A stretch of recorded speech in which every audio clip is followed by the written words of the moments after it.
ফুলদানি নিয়ে বসে আছিস তো? হ্যাঁ হ্যাঁ। আজকে আমাদের 30 ডেজ চ্যালেঞ্জের ডে 3, তাই না? হ্যাঁ। লিখেছিস? হ্যাঁ। কই কই দেখি দেখি, কি লিখলি? যা, ফুলদানি থেকে ফুল পড়ে গেল। হ্যাঁ হ্যাঁ, দেখ বেশ, কত কষ্ট করে বানিয়েছে। পড়ে শোনাবো? হ্যাঁ অবশ্যই। কি কি হলো আজকে? রিডিং পড়েছি 10 পেজ। আচ্ছা। দৌড়েছি হ্যাঁ 6টার সময়। হ্যাঁ, মানে 6টার সময় ঘুম থেকে উঠে দৌড়েছিস? হ্যাঁ। আচ্ছা। আর গভীর মানে পড়েছি ডিপ। হ্যাঁ, মানে একটা নতুন ওয়ার্ড শেখার কথা। গভীর মানে ডিপ। হ্যাঁ। রিডিং পড়েছিস, কিন্তু গভীরে ভয় দীর্ঘি দিবি, ঠিক আছে? ঠিক আছে। হ্যাঁ। 6টার সময় কবার দৌড়ালি, মানে কপাক দৌড়ালি? 10। 2 ভাগ দৌড়েছি। 10 কি বলছিস? 10 পেজ পড়েছিস আর 2 পাক দৌড়েছিস। হ্যাঁ। কালকে 2 থেকে 3 করবি। 10টা করতে চাইছিলাম, পুরো ঘেমে গেছি আমি তো। 2 বার করে ঘেমে গেলি? আচ্ছা, আস্তে আস্তে করবি, আর একবারে দরকার নেই। আর কালকে 3 করবি, তারপরে 4 করবি, এইভাবে। ওকে? আচ্ছা, এটা হচ্ছে তোমার ডে 3 চ্যালেঞ্জ। চ্যালেঞ্জের ডে 3 নাও। তুমি করনি? হ্যাঁ, আমিও তো করেছি অবশ্যই। আজকে তো দারুণ হয়েছে। দেখ, আমি তো একটা বাণী আর একটা নতুন ওয়ার্ড। আমার বাণীটা শুনবি আজকে? সুন্দর। আজকে আমি লিখেছি এপিজে আব্দুল কালামের লেখা। তিনি বলেছেন 3টি জিনিস কখনো ফিরে আসে না। ঠিক আছে? কি কি জিনিস কখনো ফিরে আসবে না একবার চলে গেলে? সময়, কথা ও সুযোগ। ঠিক আছে?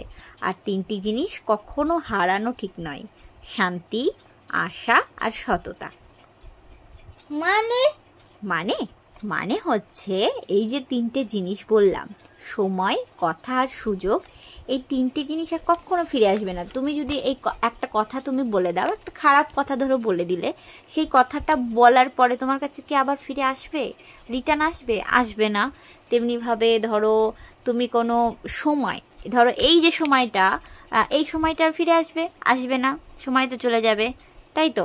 আর সুযোগ, তোমাকে ধরো কেউ বলল যে একটা বই নাও, ঠিক আছে? ধরো একজনে এসে তোমাকে বললো একটা এই বইটা নাও, গল্পের বই, সুযোগ দিল তোমাকে যে এমনি দেবো পড়তে, তুমি বললে না আমি নেব না, তিনি চলে গেল, আর এই সুযোগও পাবে না। ঠিক আছে? এরকম অফার, সুযোগ মানে অফার। আর তোমার এই 3টে জিনিস কখনো হারানো ঠিক নয়, সেটা হচ্ছে শান্তি। ধরো তোমার কাছে ভীষণ শান্তি আছে, সেটা হারানো ঠিক নয়। আর ধরো তুমি আশা মানে হোপ, মানে তুমি চাইছো ভালো করে, এই যে 10 পেজ পড়তে চাইছো, হ্যাঁ, তুমি যে বলছো হ্যাঁ আমি 10 পেজ পড়তে পারবো, এই যে আশা আমি পারবো। আর সততা, এর আগের দিন পড়ছিলিস না সততা?